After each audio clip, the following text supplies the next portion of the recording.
નમસ્કાર વિદ્યાર્થી મિત્રો, 28 મે 2026ના ડેઇલી કરંટ અફેરમાં આપનું હાર્દિક સ્વાગત છે.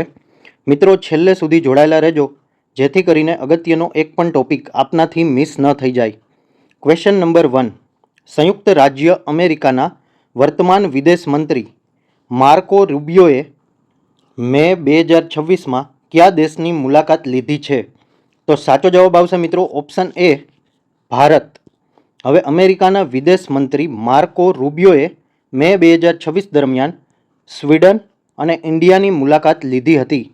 સ્વીડનમાં નાટો વિદેશ મંત્રીઓની બેઠકમાં ભાગ લીધો અને સ્વીડનના વડાપ્રધાન ઉલ્ફ ક્રિસ્ટરસન સાથે દ્વિપક્ષીય ચર્ચા કરી હતી.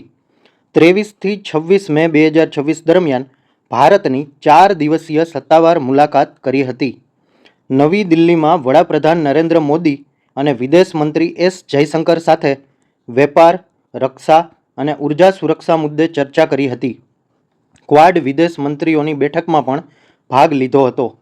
કલકત્તા, આગ્રા અને જયપુરની સાંસ્કૃતિક મુલાકાત દરમિયાન તાજમહેલ અને આમેર કિલ્લો પણ નિહાળ્યો હતો. હવે ક્વેશ્ચન નંબર 2. WHOએ તાજેતરમાં કયા રોગ ફાટી નીકળવાને કારણે આંતરરાષ્ટ્રીય ચિંતા જાહેર આરોગ્ય કટોકટી જાહેર કરી છે? તો સાચો જવાબ આવશે મિત્રો ઓપ્શન બી, ઇબોલા વાયરસ. હવે વિશ્વ આરોગ્ય સંસ્થા વર્લ્ડ હેલ્થ ઓર્ગેનાઇઝેશને ઇબોલાના દુર્લભ બુંદી બુગિયો સ્ટ્રેનના પ્રકોપને public health emergency of international concern જાહેર કર્યો છે. જાહેરાતની તારીખની વાત કરીએ તો 17 મે 2026ના રોજ આ જાહેરાત કરવામાં આવી હતી.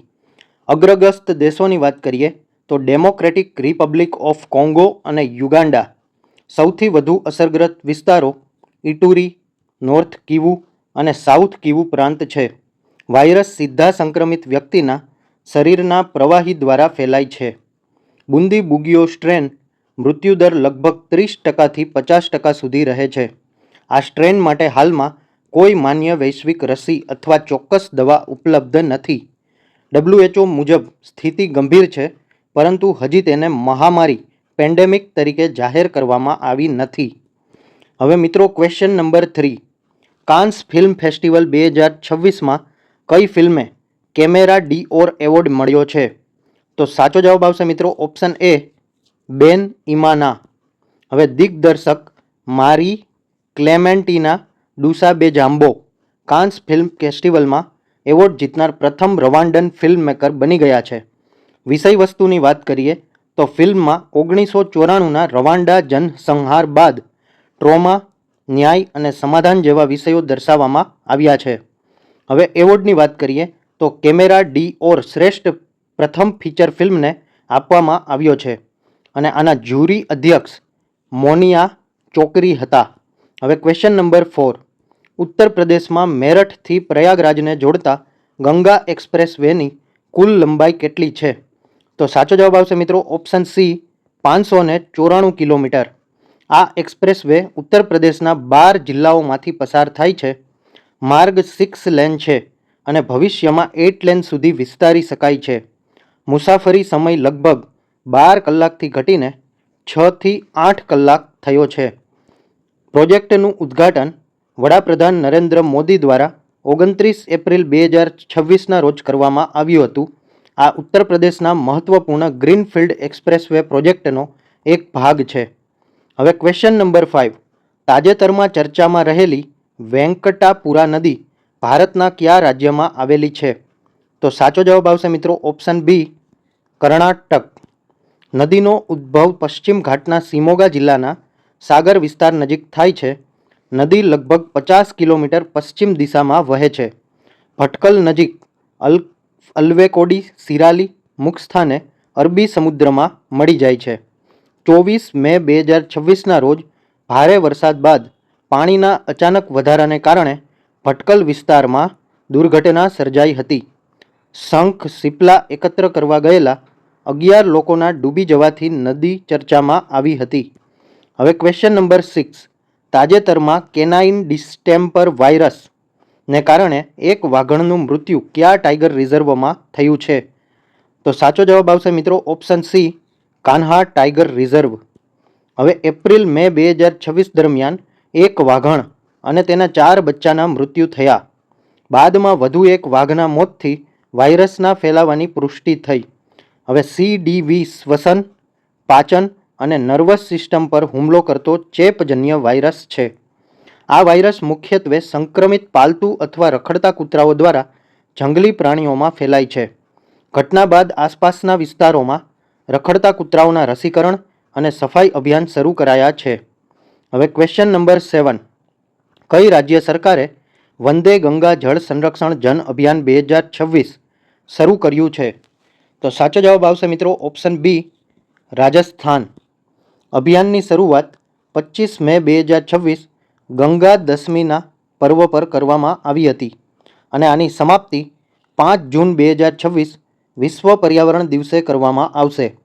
અભિયાનનું ઉદ્ઘાટન મુખ્યમંત્રી ભજનલાલ શર્મા દ્વારા કરવામાં આવ્યું. આનો હેતુ શું છે? તો કે મિત્રો, જળ સંરક્ષણને જન આંદોલન બનાવવું અને પરંપરાગત જળાશયોનું પુનર્જીવન કરવું. બાવડી, કૂવા, તળાવ અને સરોવરોની સફાઈ તથા વરસાદી પાણી સંચય પર ભાર મુકાયો છે. અભિયાનમાં વૃક્ષારોપણ અને પર્યાવરણ જાગૃતિ કાર્યક્રમો પણ સામેલ છે. હવે ક્વેશ્ચન નંબર 8. ઉત્તર પ્રદેશના કયા જિલ્લામાં મહાત્મા બુદ્ધ કૃષિ અને ટેકનોલોજી યુનિવર્સિટીની સ્થાપના કરવામાં આવી છે? તો સાચો જવાબ આવશે મિત્રો ઓપ્શન સી, કુશીનગર. હવે યુનિવર્સિટી લગભગ 146 એકડ વિસ્તાર બનાવશે. પ્રોજેક્ટ માટે અંદાજે રૂપિયા 435 કરોડનો ખર્ચ નક્કી થયો છે. આ પૂર્વાંચલની પ્રથમ કૃષિ ટેક યુનિવર્સિટી હશે. હવે યુનિવર્સિટી 10 આસપાસના જિલ્લાઓના ખેડૂતો અને વિદ્યાર્થીઓને લાભ આપશે. કેમ્પસ રામભર સ્તૂપ નજીક સ્થિત હોવાથી બૌદ્ધ પરંપરાની સાથે જોડાયેલ છે. મુખ્યમંત્રી યોગી આદિત્યનાથે જુલાઈ 2026થી શૈક્ષણિક સત્ર શરૂ કરવાનો લક્ષ્ય નક્કી કર્યો છે. હવે ક્વેશ્ચન નંબર 9. કયા દેશના ડોક્ટરોએ 3000 કિલોમીટર દૂરથી હૈદરાબાદમાં સફળ રિમોટ રોબોટિક સર્જરી કરી છે? તો સાચો જવાબ આવશે મિત્રો ઓપ્શન બી, ચાઇના. હવે ભારતીય મૂળના સર્જન ડૉક્ટર સૈયદ મોહમ્મદ ગૌસે ચાઇનામાંથી બેઠા બેઠા હૈદરાબાદના દર્દી પર સફળ રિમોટ રોબોટિક સર્જરી કરી છે. સર્જરી દરમિયાન ડૉક્ટર વુહાન સ્થિત હોસ્પિટલમાં હતા જ્યારે દર્દી હૈદરાબાદમાં હતા. બંને સ્થળ વચ્ચે 3000 કિલોમીટરનું અંતર હતું. 90 મિનિટ લાંબી યુરેટર રીઇમ્પ્લાન્ટેશન સર્જરી સફળતાપૂર્વક પૂર્ણ થઈ. સર્જરી માટે 5G નેટવર્ક અને અદ્યતન રોબોટિક ટેકનોલોજીનો ઉપયોગ થયો હતો. હવે real time 3D HD visuals દ્વારા સર્જરી નિયંત્રિત કરવામાં આવી. આ સિદ્ધિ ટેલી સર્જરી ક્ષેત્રે મહત્વપૂર્ણ માની રહી છે. હવે ક્વેશ્ચન નંબર 10. કયો દેશે તાજેતરમાં પરમાણુ સક્ષમ હાઇપરસોનિક ઓરેશનિક મિસાઇલ લોન્ચ કરી છે? તો સાચો જવાબ આવશે મિત્રો ઓપ્શન સી, રશિયા. મિસાઇલનો ઉપયોગ 24 મે 2026ના રોજ યુક્રેનના કીવ વિસ્તારના હુમલા દરમિયાન થયો હતો. ઓરેશનિક મિસાઇલ મેક 10 જેટલી હાઇપરસોનિક ઝડપે ઉડે છે. તેની મારક ક્ષમતા અંદાજે 3000થી 5500 કિલોમીટર છે. મિસાઇલ MIRV ટેકનોલોજી ધરાવે છે, જેથી એક સાથે અનેક લક્ષ્યો પર હુમલો કરી શકાય છે. આ મિસાઇલ પરમાણુ અને પરંપરાગત બંને પ્રકારના વોરહેડ લઈ જઈ શકે છે. આધુનિક એર ડિફેન્સ સિસ્ટમ માટે તેને અટકાવવી અત્યંત મુશ્કેલ માનવામાં આવે છે. હવે મિત્રો, આ વિડીયો જોવાથી તમારા નોલેજમાં વધારો થયો હોય તો આ વિડીયોને એક લાઇક જરૂરથી આપી દેજો અને તમારા મિત્રો કોઈ તૈયારી કરતા હોય તો એને આ વિડીયો અચૂકથી શેર કરી દેજો. ચેનલમાં નવા હોય તો ચેનલને સબસ્ક્રાઈબ કરી અને બેલ આઇકન દબાવી લેજો, જેથી કરીને આવનારી આપણી એક પણ અગત્યની ઇન્ફોર્મેશન આપનાથી મિસ ન થઈ જાય. ધન્યવાદ.